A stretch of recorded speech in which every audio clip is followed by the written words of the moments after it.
Good afternoon, I'm Raylene Ramsey. This is your afternoon news fix for Thursday, the 21st of November. A security guard has serious injuries after being stabbed in the neck outside Auckland's Newmarket Westfield Mall. Police say a man produced a knife after he was approached by guards on Broadway about 2:35. Detective Senior Sergeant Martin Friend says the guards were engaging with the man in relation to an earlier incident. The guard's injuries aren't currently thought to be life-threatening. A 24-year-old is in custody. And the Herald's Lindley Ward is there. She says police have cordoned off the mall entrance. Pedestrians are being ushered away and moved quickly on by other security staff and mall management. The police minister is hailing the first arrests under the new gang patch ban. A patched member was arrested in a Wairoa supermarket this morning, a second arrested in an Auckland street.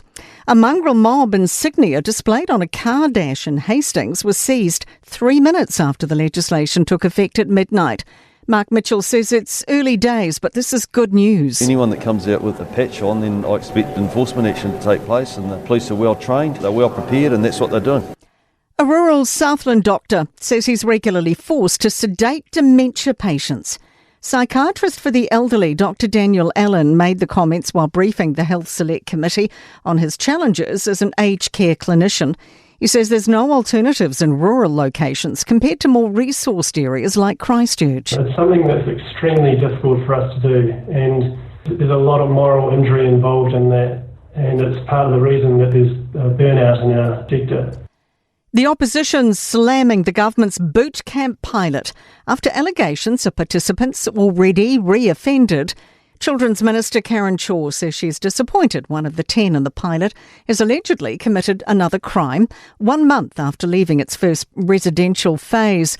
Labour's Carmel Cepoloni says it proves the program's no silver bullet. These young people have very complex lives. Boot camps are not necessarily the answer. The Greens' Ricardo Menendez-March says it was always going to fail. It shows that this is a minister that refuses to see the evidence in front of her. Boot camps do not work.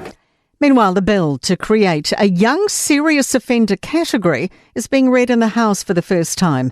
It'll let courts send some offenders to a military-style academy. Australia's looking at massive fines for social media companies under proposed law. World First legislation's had its first introduction in Australia's Parliament today to ban under-16s from social media.